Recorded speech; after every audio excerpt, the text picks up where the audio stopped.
Bienvenidos, bienvenidas al Planetario de Madrid y bienvenidos a lo que va a ser un pequeño viaje a Marte o a una simulación.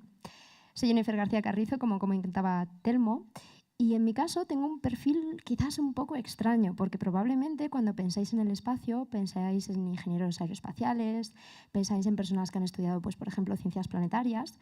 Sin embargo, yo estudié un grado en Publicidad y Relaciones Públicas, luego hice un doctorado, hice un máster en Comunicación Audiovisual y luego un doctorado en Comunicación. Después de ese doctorado, sabéis que la carrera investigadora es un poco larga, ¿no? Hay muchas cosas que hacer antes de llegar a ser profesor en una universidad. Después de ese doctorado hice un postdoc en comunicación científica y eso fue lo que, unos años después, me llevó a formar parte de la tripulación Hipatia 2. En ese doctorado yo he trabajado sobre cómo comunicar la ciencia a los ciudadanos y también investigaba prácticas de sostenibilidad y cómo llevárselas a la ciudadanía para que fueran un poco, pues, más amenas, ¿no?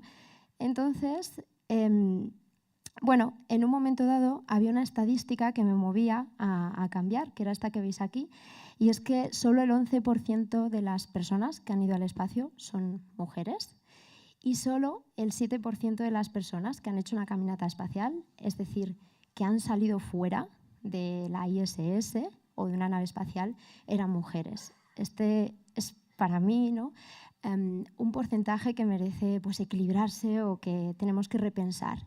Y ahí es donde entra en juego Hipatia 2. Hipatia 2 es una misión de mujeres, una misión análoga a la Mars Desert Research Station, que es una base de investigación científica en medio del desierto de Utah, en el cual analizamos cómo sería vivir, investigar y trabajar en Marte. Somos todas mujeres, pero sin embargo sí que tenemos diferentes edades. Es una tripulación que cree y considera que la ciencia no tiene edad, que a pesar de haber pasado, pues, de los 50, de los 60, siempre hay algo que aportar en la ciencia y por eso, pues, teníamos entre 19 años la persona más joven y creo que unos 56 la más mayor.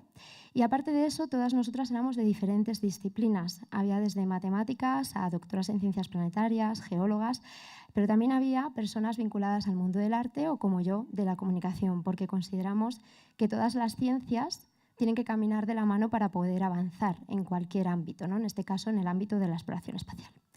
Así que, bueno, una vez conformada toda la tripulación, arrancamos motores y nos vamos a simular cómo sería vivir, trabajar, investigar en Marte. En este caso, nos vamos a la base de investigación que tenéis aquí. Es la más antigua del mundo, el próximo año cumplirá 25 años y además también es la más grande. Está en medio del desierto de Utah, es la Mars Desert Research Station y os iré contando un poco más de ella. Pero antes de irnos a esa base, Marte y la Tierra, dos planetas en apariencia bastante diferentes, ¿no? Pero que sin embargo a la vez cercanos y que nos interesa analizar. Empecemos por hablar un poco de Marte. Probablemente todos y todas sabéis que la Luna es nuestro satélite, el satélite de la Tierra. En este caso, Marte tiene dos lunas, una es Phobos y una es Deimos. Esto no es algo que sea estrictamente relevante para hacer una misión a Marte, pero sí que hay otro tipo de consideración que tenemos que tener en cuenta. Si hablamos del tamaño de Marte, es bastante más pequeño que la Tierra, un poco más grande que la Luna. Y si hablamos de su volumen, también es, pues el volumen de Marte sería 6 veces, 6 Martes nos entrarían en el volumen de una Tierra. Esto os puede parecer, pues vale, pues sí, pues Marte es más pequeño que la Tierra y ya está, ¿no? Nada más. Sin embargo, es algo relevante porque determina, entre otros factores, la gravedad que nos vamos a encontrar en Marte. En la Tierra, como probablemente sabéis, tenemos una gravedad de 9,8 metros por segundo y, sin embargo, en Marte es de 3,73. Eso quiere decir que, como le pasa al astronauta que tenéis en pantalla, si nos fuéramos a Marte, iríamos dando saltitos ligeros. No tanto como en la Luna, pero sí más que en la Tierra. Esto tiene influencias y esto tiene una relevancia en lo que es una misión espacial tripulada a Marte. ¿Por qué? Porque imaginaros, si nos fuéramos a Marte, si una persona viajara a Marte, al tener menos gravedad, esto tendría consecuencias como, por ejemplo, la pérdida de densidad ósea, tendría consecuencias como por ejemplo que las personas que estuvieran allí sintieran un permanente, claro, al tener menos gravedad, todos los fluidos de nuestro cuerpo tenderían a subir a la cabeza, ¿vale? Entonces sentiríamos como un pequeño malestar, como si tuviéramos una gripe permanente. Todo esto, evidentemente, tiene unas consecuencias a nivel físico. Cuando un astronauta pasara unos meses en Marte, pues a la vuelta volvería un poco lo que diríamos hecho puré. Si habéis visto cómo vuelven los astronautas que han estado unos meses en la ISS, cuando aterriza la nave de vuelta en la Tierra, es complejo salir de ella. De hecho, muchas veces salen en silla de rueda y con ayuda, ¿no? Porque esos efectos de no tener gravedad. Así que, primer problema para una misión tripulada a Marte. Esto tiene una parte buena, relativamente. Eso sí, que sería que un objeto que en la Tierra pesa 100 kilos, en Marte, al tener menos gravedad, pesaría unos 38. ¿Cómo nos ayuda esto? Pensad, por ejemplo, en los trajes espaciales. Los trajes espaciales tendrían un peso menor en Marte y, por lo tanto, podríamos trabajar con ellos de manera relativamente más fácil. Más hechos relevantes para un viaje a Marte. Un año en la Tierra dura 365 días, sin embargo, en Marte un año dura casi el doble, dura unos 687 días. Esto será muy relevante y determinante, como os explicaré después, para poder lanzar una sonda o cualquier nave a Marte. Y aparte de eso, otro de los factores clave para una misión tripulada a Marte es su atmósfera. La atmósfera de Marte es mucho menos densa que la de la Tierra y además tiene otra composición diferente. En la Tierra, sobre todo, tenemos nitrógeno y oxígeno. Sin embargo, en Marte, pues ese oxígeno que necesitamos para respirar está entre el menos del 1% de otros gases. Así que ahí empieza a haber otro problema. Es decir, que si estamos en una base en Marte y queremos salir de ella, pues necesitamos un traje, ¿no?, que nos proteja, que nos dé oxígeno y también que nos proteja de la radiación, porque este tipo de atmósfera hace que Marte tenga mucha más radiación también que la que podemos encontrar en la Tierra. Así que, volviendo a la Tierra y a Marte, parecen bastante diferentes.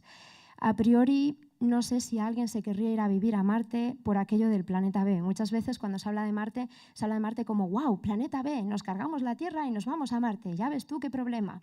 Bueno, ahí ojo, cuidado, porque como habéis visto hay algunos inconvenientes y aparte de estos inconvenientes, por ejemplo, la temperatura media en Marte es de menos 63 grados centígrados, aunque sea un planeta rojo, hace frío, mucho frío, por lo cual no sé yo si me apetece irme allá a pasar unas vacaciones, pero creo que va a ser que no.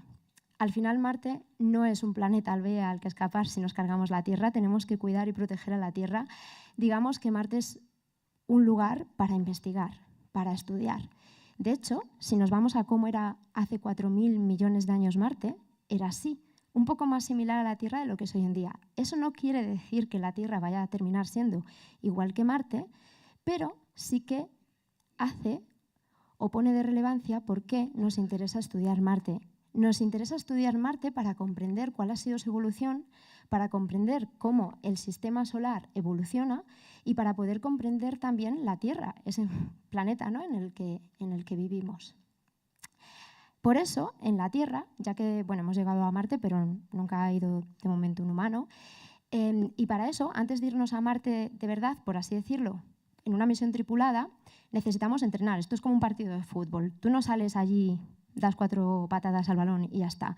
Tú antes has tenido que entrenar mucho para salir a jugar, ¿no? Pues esto es igual. Para salir a jugar, para ir a Marte de verdad, necesitamos entrenar. Y a lo largo de la Tierra hay un montón de bases de investigación que simulan diferentes condiciones de las que tenemos en Marte. Aquí tenéis un listado, ¿no?, porque hay bases de investigación que simulan el Marte temprano, otras el Marte medio, otras el Marte presente. Por ejemplo, en la Antártida hay una base de investigación en la que se analizan microbios, ¿no?, preservados en hielo. O en el desierto de Mojave, que en Estados Unidos, que es donde está la Mars Research Station, que es en la que yo he estado, analizamos, por ejemplo, toda la parte orográfica, es decir, de cómo sería Marte. Aquí tenéis algunas de ellas, ¿no? Por ejemplo, la NEMO, que es la única base submarina que hay bajo el agua. En ella se simula la falta de gravedad. Entonces, la idea es esa, ¿no?, que hay varias bases y que cada una de estas bases nos sirve para simular una de las características de Marte u otra característica. Pues la Antártida, el frío, ¿no?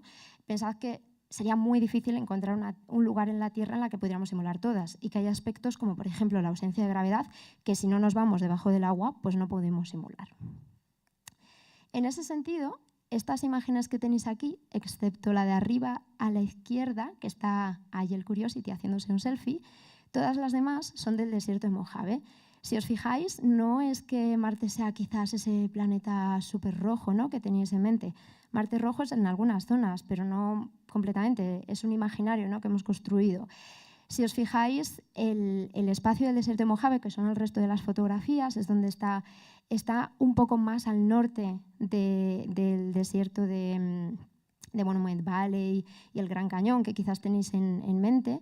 Pues esa zona, orográficamente, es muy similar. Es decir, el terreno y a nivel geomorfológico es muy similar a cómo sería Marte, y por eso nos interesa hacer allí preparación, entrenamiento y pruebas y simulaciones. Además, hay otros aspectos, ¿no?, que tienen que ver, pues, por ejemplo, las grandes diferencias térmicas que podemos tener a lo largo de un día, que podemos pasar de menos 16 grados a más 25, 28 en un solo día. Entonces eso nos permite simular otros aspectos de Marte, ¿no? O también, por ejemplo, la baja humedad o el hecho de que casi nunca llueve. Entonces son diferentes aspectos que pues, podemos ir simulando.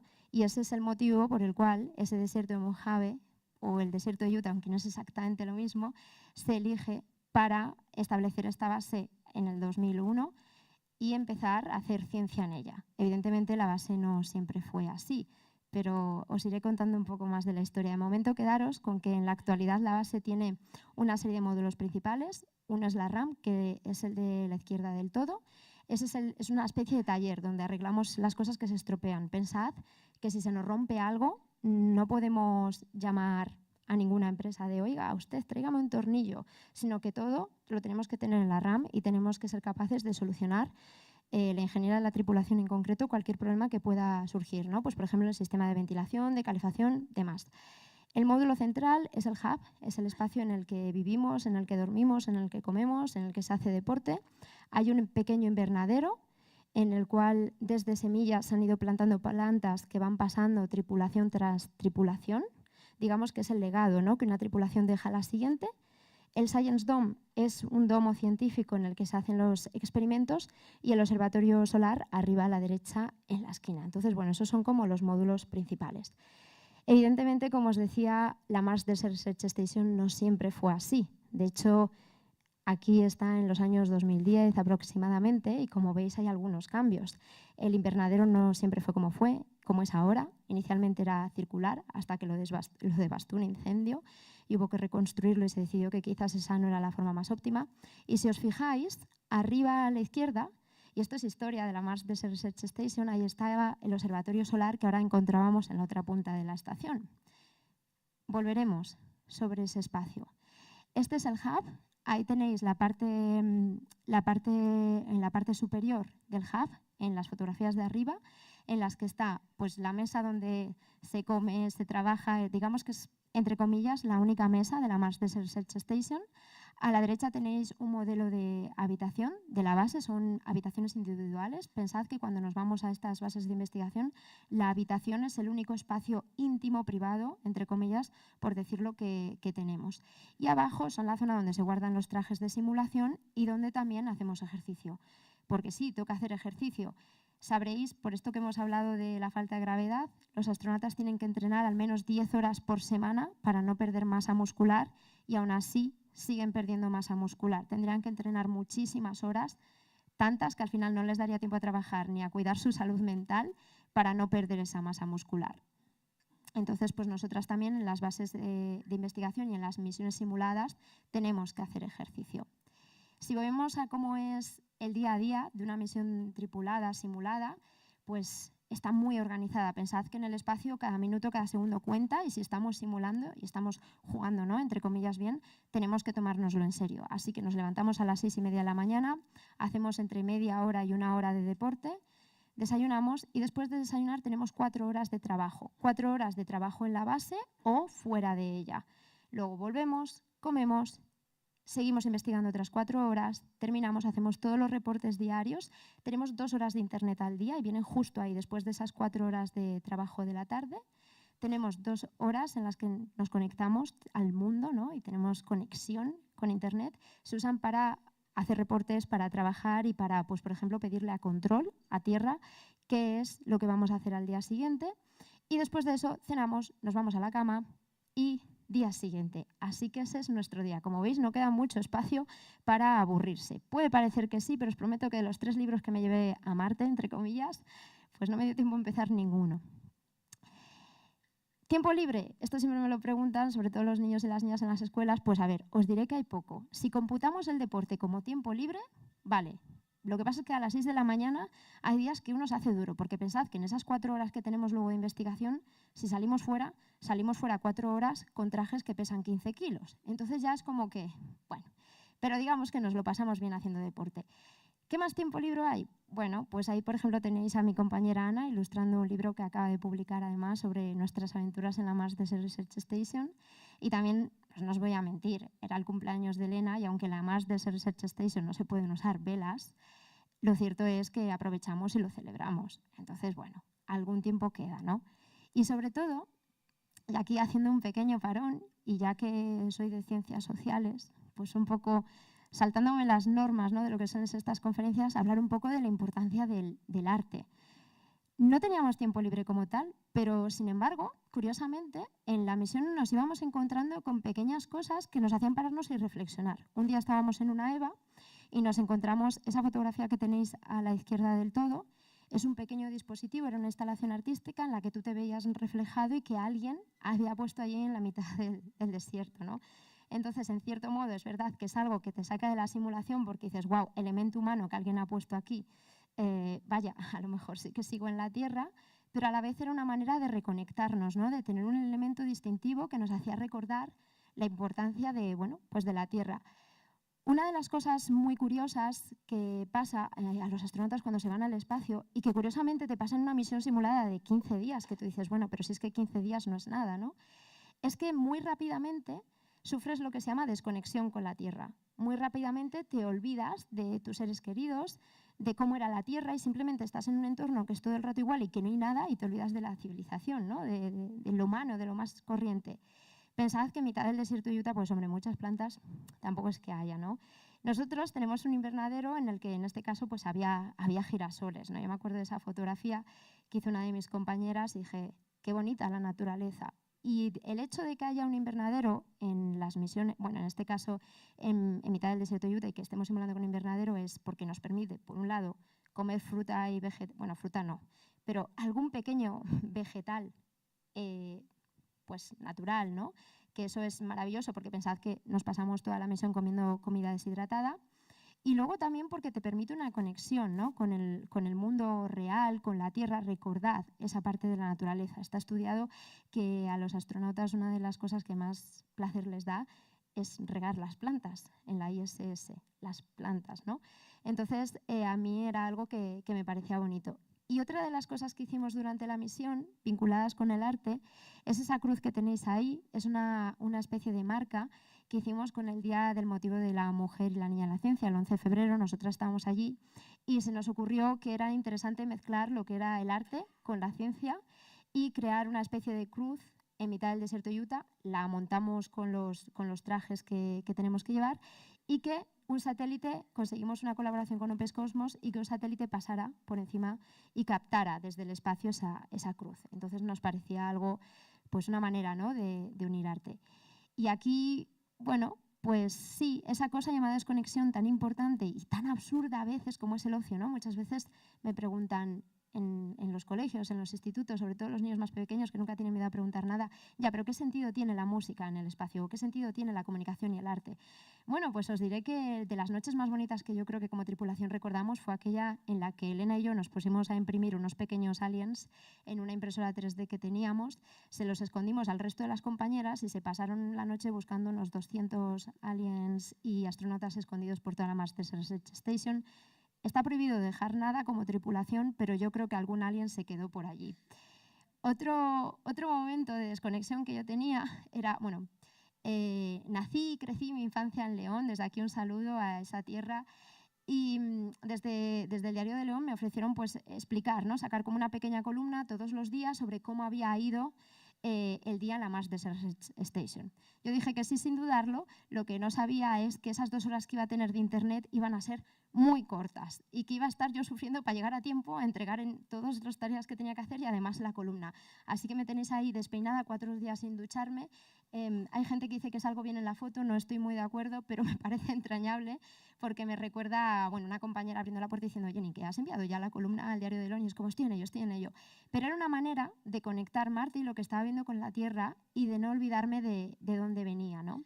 Y también en esas 2 horas de desconexión, pues el 7 de febrero, que estábamos ahí, Amaral sacaba disco, me encanta Amaral, recuerdo cómo desde la Tierra una persona muy importante para mí me mandó la foto de ya tienes el disco Amaral esperándote en la Tierra para cuando vuelvas.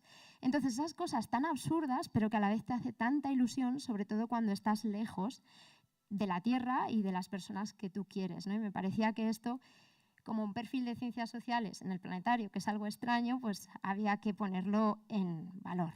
Ya, cierro el espacio publicitario y volvemos a Marte.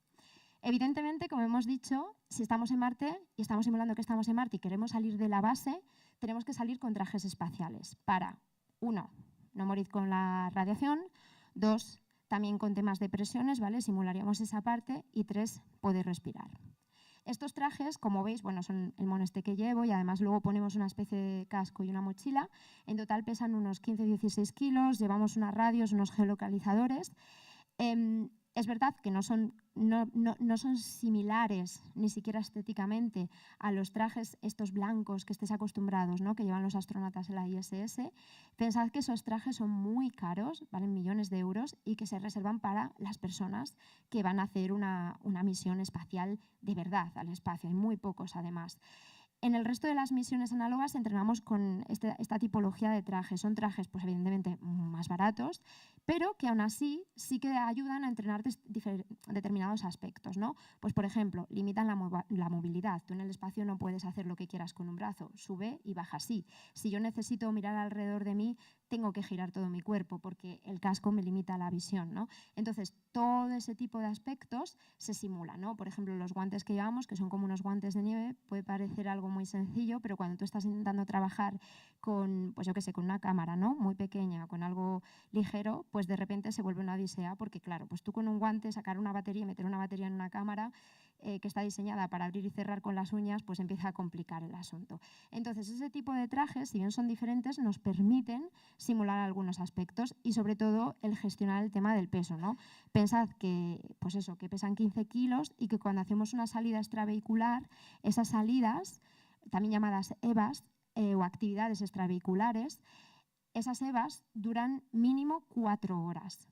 Normalmente estás con el traje media hora antes, tardas otra media hora en quitándolo, o sea que al final estás ahí tus 4 o 5 horas con el traje y bueno, pues digamos que no son ligeros y fáciles de dominar. La segunda semana la llevas mejor que la primera. En esas salidas extravehiculares, pues podemos salir andando, que son las salidas extravehiculares más cansadas, porque al final te pasas 4 horas andando, o podemos usar eso que tenéis ahí, que es un rover, ¿no? Y lo tienes que conducir con el traje, evidentemente, que limita mucho la visión y que se hace complicado, porque para que me entendáis no hay retrovisores. Entonces, dar marcha atrás es todo una odisea. Y en esas salidas extravehiculares, pues hacemos, por ejemplo, cosas como analizar, ¿no?, el terreno. Ahí en el medio tenéis en una fotografía a mi compañera Marina con una pistola de fluorescencia de rayos X que permite analizar in situ las rocas. ¿Qué nos permite analizar una roca in situ? Pues que puedo determinar allí mismo si me interesa o no recogerla. No es ir a un lugar y coger rocas y me las llevo al laboratorio y ya las analizo en el laboratorio, sino que analizándolas in situ, 1, no destruyo el paisaje y 2, solo me llevo las rocas que me interesan. Pensad que en las misiones espaciales cada kilo cuenta y son muchos miles de euros. Así que si en vez de 5 kilos me traigo 3, pues es lo que me ahorro, ¿no?, aparte del paisaje que no destruyo. En esas salidas extravehiculares, además, ahí volvéis a tener a Marina, pero si os vais a la derecha, mi compañera Estel está haciendo un análisis de unas placas solares con las que ya se estaba trabajando. Podéis pensar que la energía solar es como la principal, ¿no?, que se usa en una misión a Marte. Sin embargo, bueno, os diría que es la solar y hoy en día la nuclear. Porque la solar tiene algunos problemas, como por ejemplo que cuando hay tormentas solares, al haber menos gravedad en Marte, cuando hay tormentas de polvo, se levanta la arena y como tenemos menos densidad de atmósfera y además menos gravedad, la arena se puede quedar ahí semanas, ¿no? ¿Y qué pasa? Que la arena pues, nos estropea las placas solares. Así que Estel estaba investigando cómo podíamos solucionar eso, si podíamos hacer unas placas solares que se cierran cuando sabemos que va a empezar una tormenta de arena y que luego se abren cuando la tormenta de arena ya ha pasado. Entonces estaba analizando cómo le afectaba la arena a las placas solares. Y en el medio tenéis nuestro querido reflector, un reflector triédrico, que no sé muy bien si sabéis lo que es o no, pero os voy a dejar con Mónica Roca, ingeniera de la tripulación, que os va a explicar mejor qué es eso.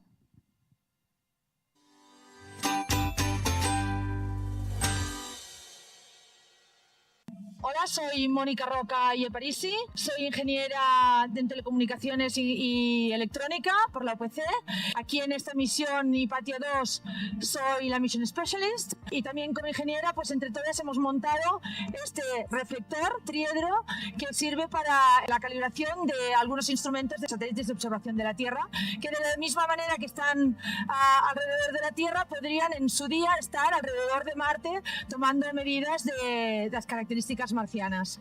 Los satélites de observación de la Tierra sirven para tomar medidas de la Tierra, de las diferentes características tanto de la superficie como de la atmósfera de la Tierra. Por ejemplo, sirven para medir el aumento del nivel del mar, sirven para medir el deshielo de los casquetes de la Antártica y del Ártico, sirven para medir la temperatura de los océanos, y todo esto está relacionado con el cambio climático. La única manera de entender qué está pasando realmente a nivel global en la Tierra es utilizando estas medidas globales.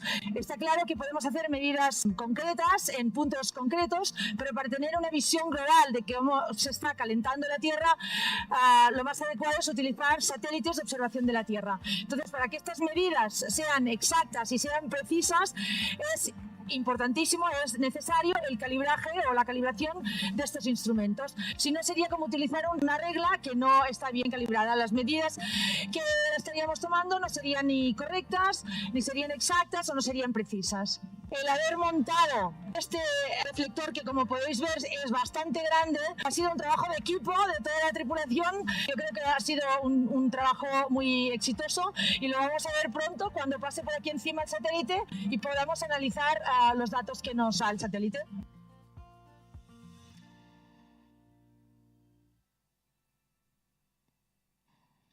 Montar este reflector que pesaba 60 kilos y bueno, fue posible en primer parte gracias a la ESA, que patrocinó parte del proyecto, pero nos hacía especial ilusión. Uno, porque bueno, el reflector, si os fijáis en esa fotografía que os ponía antes y que os decía que era historia de la Mars Desert Research Station, en un momento dado ese observatorio se cambia de lugar y se queda una base de hormigón que podéis ver ahí en ese círculo azul, se queda una base de hormigón inutilizada ahí.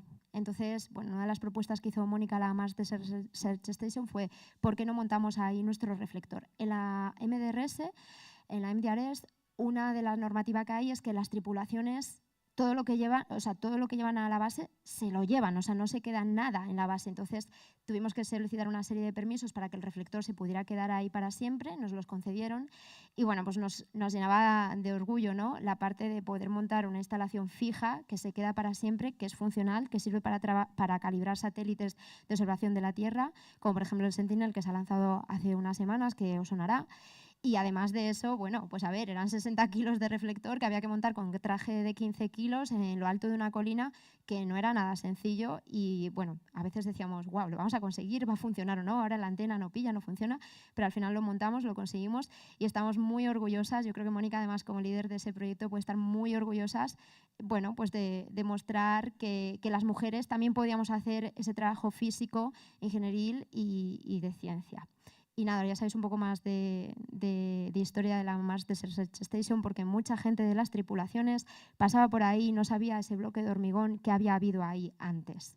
Así que ese observatorio antes de que se moviera. Volviendo a los proyectos de investigación, deciros que no hay investigación sin divulgación. Los científicos podemos hacer lo que queramos en nuestros laboratorios, pero es fundamental que os traslademos a la sociedad lo que hacemos. En ese sentido, os quiero dar las gracias primero al Planetario de Madrid y a Telmo por permitirme estar hoy aquí, pero también a todos vosotros y a vosotras que habéis venido, porque sin vosotros no tendría sentido lo que hacemos. Así que gracias por tomar el transporte público probablemente para venir aquí, invertir un tiempo para hoy poder estar aquí, ¿no? Disfrutando de esto. Así que, como no, nosotras teníamos claro que sí, podíamos hacer ciencia, pero teníamos que hacer proyectos de divulgación. Y ahí estaba yo. Esa era parte de mi trabajo, aunque mis compañeras siempre te ayudan. Pero parte del trabajo venía, o de la asociación también de Hipatia, es, vale, sí, hacemos ciencia, pero hay que contarla. Y ahí es un poco donde surge mi proyecto, que está a caballo entre la investigación, porque trabajo en comunicación científica, y la divulgación, más y que se llama Hipatia Circular Odyssey. Y bueno, también os dejo un pequeño vídeo para presentároslo.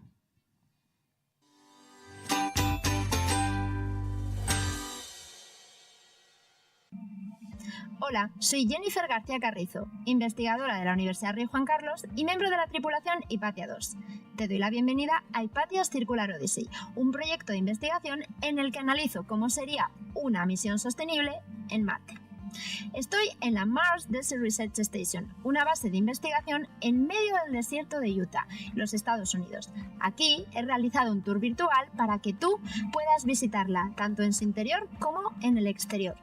Te aviso de que en este tour vas a poder moverte libremente por todos los espacios y descubrir estancias como el Science Dome, donde realizamos los experimentos científicos, o la RAM, donde arreglamos las cosas que se estropean aquí en Marte.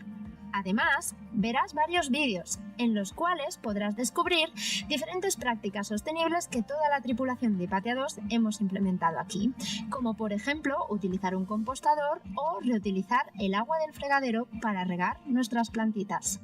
¿Qué? ¿Te animas a descubrir prácticas sostenibles que podrás aplicar seguramente en tu casa en la Tierra? ¡Vamos dentro!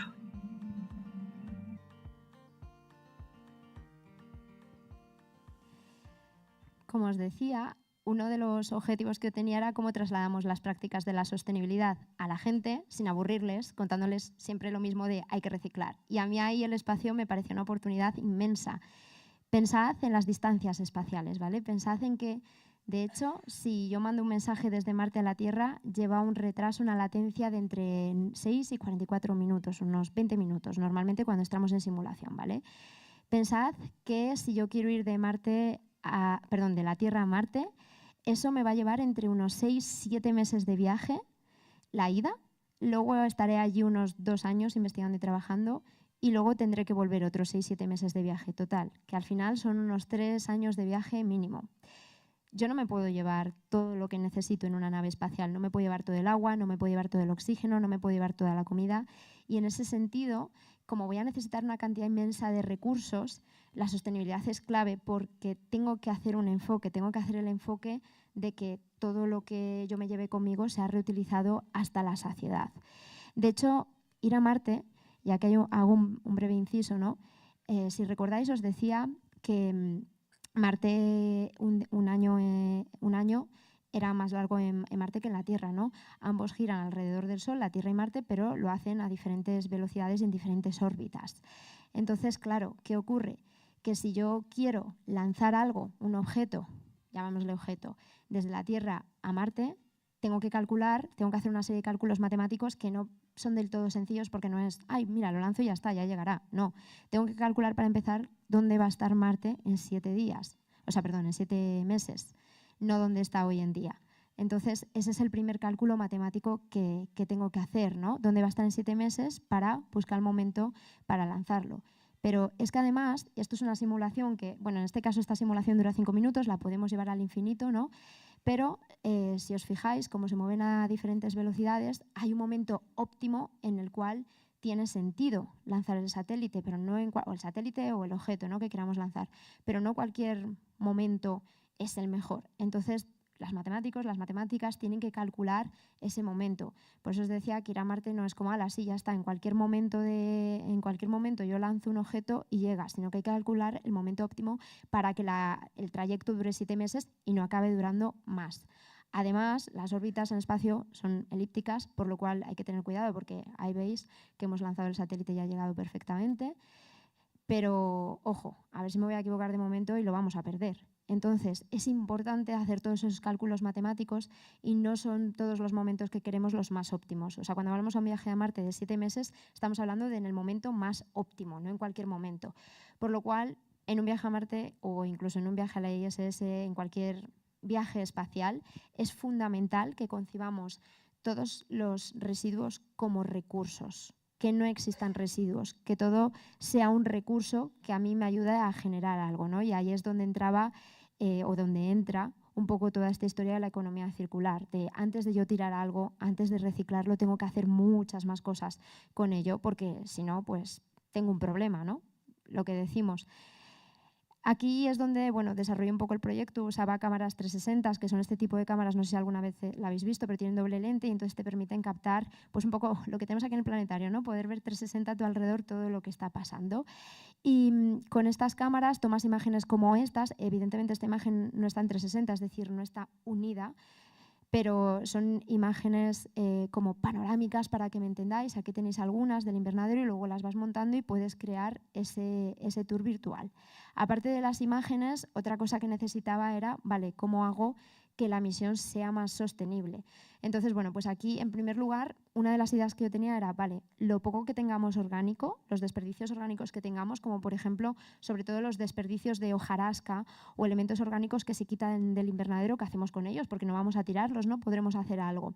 Entonces aquí conseguí que Planeta Huerto me cediera un compostador portátil, que para mí era relevante e importante que el compostador no gastara energía, porque si no, ya empezamos. Entonces lo que más me interesaba es que fuera un compostador muy sencillo, que funcionara simplemente por el tiempo, ¿no? Y por cómo funciona el compostador, pero que no necesitara enchufarlo a una fuente de energía.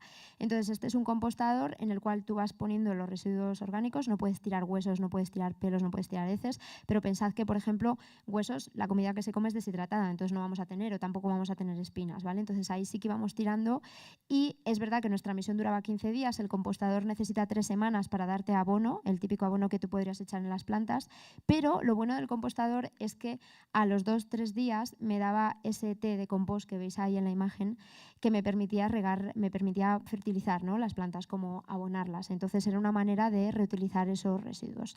Otro de los proyectos que teníamos en colaboración con AstroCap y con el Hospital Sant Pau era, caía un poco, ¿no? por su propio peso. Éramos una tripulación de mujeres, muchas de las cuales menstruábamos, y era como, la menstruación al final la concebimos como un residuo, pero quizás en una misión espacial es un recurso, ¿no? Entonces, ¿qué podemos hacer con ellas? Entonces, una de las investigaciones que iniciamos y que la idea es que luego la continuó el Hospital Sant Pau era, vale, ¿cómo reutilizamos la menstruación y si realmente el reutilizarla tiene un sentido y funciona?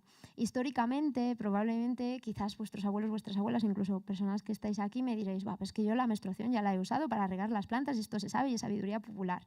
Es algo que está en 1000 blogs de internet, es algo que es como sabiduría popular, pero sin embargo en el 2025 no hay ninguna investigación formal hecha que vea o que analice qué pasa si yo reutilizo esa sangre diluyéndola en agua para regar las plantas. Entonces era también una manera de incentivar a diferentes institutos de investigación a, oye, ¿por qué no habéis investigado esto? Es una investigación súper sencilla y sin embargo todavía no se ha hecho en el 2025, cuando parece que ya, entre comillas, se ha investigado casi todo, ¿no? Entonces era una manera de visibilizar esa brecha, ¿no? En la investigación. Y luego otra de las cosas que hacíamos era traquear todas las acciones, algunas muy simples, como como apagar las luces cuando salgo de la sala, que parece muy obvio, pero os prometo que yo la primera me dejaba la luz de la habitación encendida más de una vez y mis compañeras me decían, Jenny, que nos quedamos sin energía solar. Entonces, esta era una aplicación que nos permitía como hacer un concurso entre nosotras para ver quién era más sostenible, qué acciones habíamos llevado, con cuántos litros de agua nos habíamos duchado. Entonces, era una manera como de competir entre nosotras por ser las más sostenibles y así pues terminar un poco también incentivándonos a nosotras mismas, ¿no? Uno de los retos que teníamos, además, sobre todo, era con el tema del agua. Pensad que el tanque de agua que hay en la Mars Desert Research Station tiene unos 2000 litros, pero uno de los objetivos era no gastar más de la mitad, porque así, si te pasa algo y tienes que alargar la misión, siempre te puedes quedar un poco más. Si tú tienes 2000 litros y calculas tu misión para gastar los 2000, pues como haya cualquier incidencia, tienes un problema. Entonces, pensad que eran 1000 litros entre 7 personas, entonces soles, los días en Marte se llaman soles, y eso, pues hace una media de 10,5 litros por persona, por sol, para una serie de cosas que al final lo conseguimos, que es, pues, 1, hidratación, porque teníamos que beber agua, 2, limpiar la estación, 3, asearnos. Pensad que al final en 15 días teníamos derecho a 3 duchas. Si te pasabas de ahí estabas perdido, o sea, no podías hacer más de 3 duchas. Las duchas, una ducha abierta 1 minuto consume 20 litros de agua de media, por lo cual calculad. Aquello tenía que ser rápido y fluido. Yo, en vez de ducharme con una alcachofa y una ducha normal, me duchaba, como digo yo, con un hilillo de agua y normalmente teníamos una media de 5 o 7 litros por ducha, por persona. Pero pensad que no podíamos hacer más de 3 duchas en toda la misión porque si no el tanque se nos acababa. Si el tanque se te acaba, rompe simulación, se acaba el experimento y te vuelves a tu casa, cosa que tampoco apetece cuando llevas ahí 2 años preparando la misión, ¿no? Y aparte de todo eso, utilizábamos el agua para hidratar la comida. Tú en tu vida normal usas el agua para cocinar, pero no necesitas hidratar la comida porque ya está hidratada, por lo cual era un gasto. 10,5 litros. Hay gente que le parece, wow, es poquísimo. Hay gente que te dice, bueno, con eso en una autocaravana lo haces. Pero lo cierto es que la media en España, en el año 2022, según el INE, fue de 128 litros por habitante en un día. Entonces, si comparáis, ahí había un reto. Y era algo que, bueno, al principio se te hace muy complicado, pero una vez que te acostumbras es muy sencillo. También, y lamentablemente, os diré que es muy fácil perder el hábito de ahorrar agua. O sea, vuelves a la tierra, te tiras una semana o 2 siendo consciente y luego dices, qué poco me ha durado esto, ¿eh? Pero bueno, de vez en cuando lo intento. Aquí estoy yo hidratando la comida. Eso que tenéis ahí es ternera. Pensad que la comida deshidratada hay todo tipo. Está muy buena. Yo pensaba que iba a ser algo que decía, bueno, mira qué bien para recuperar la forma y la línea, pero la comida deshidratada es exactamente igual que la comida que coméis en la tierra, solo que deshidratada. ¿Por qué se deshidrata? Bueno, pues para empezar, pesa menos, así que menos kilos que me tengo que llevar, menos dinero que tengo que poner y espacio y peso que puedo reservar para otras cosas que me quiera llevar a mi viaje espacial. Y luego, y esto es maravilloso, la comida deshidratada, pues una vez que la deshidrato puede durar muchísimos años, ¿no? Sin ponerse mala. Así que eso era lo que comíamos, sobre todo comida deshidratada, que ya os digo que hay todo tipo, cualquier cosa que os podáis imaginar. Ahora, de hecho, os voy a poner el que ya será el último vídeo, prometo no poner más, hablando sobre la comida deshidratada. Y ahí tenéis las pocas frutas, ¿no? El tomate es una fruta que comíamos. Medio tomate cherry nos tocaba de vez en cuando. Eso fue todo lo que sacamos del invernadero. Se saca muy poco, pero os prometo que medio tomate cherry y un poquito de rúcula, pues cuando llevas ahí comiendo comida deshidratada 15 días se agradece.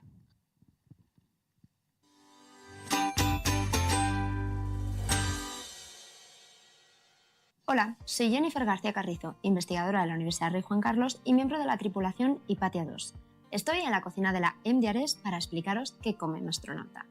Probablemente lo has adivinado ya. Comida deshidratada. ¿Por qué comemos comida deshidratada? Bueno, hay 4 motivos principales vinculados a la sostenibilidad de la misma. En primer lugar, reduce la cantidad de residuos que genera. ¿Por qué? Porque al estar deshidratada y ocupar menos volumen y pesar menos, necesitamos menos embalajes para conservarla. Por otro lado, tiene una larga vida útil, es decir, esta comida aquí enlatada puede durar entre 25 y 30 años conservando siempre sus nutrientes, valores nutricionales y sabor. Además, esa larga vida útil hace que no se estropee y que nunca tiremos nada. Por otro lado, tiene una menor huella de carbono asociada a su transporte, porque como pesa menos, necesitamos menos combustible para traerla hasta aquí, hasta el espacio o hasta Marte. Y puede almacenarse al aire libre sin necesidad de meterla en un frigorífico. ¿Y cómo se consume? Pues es muy sencillo, simplemente la hidratamos con agua y luego ya la podemos cocinar como comida normal. Es verdad que este tipo de comida y este tipo de embalaje no es del todo sostenible porque este embalaje no es biodegradable. Pero también es verdad que está en tu mano reutilizarlo y hacer algo con él. ¿Qué ideas se te ocurren?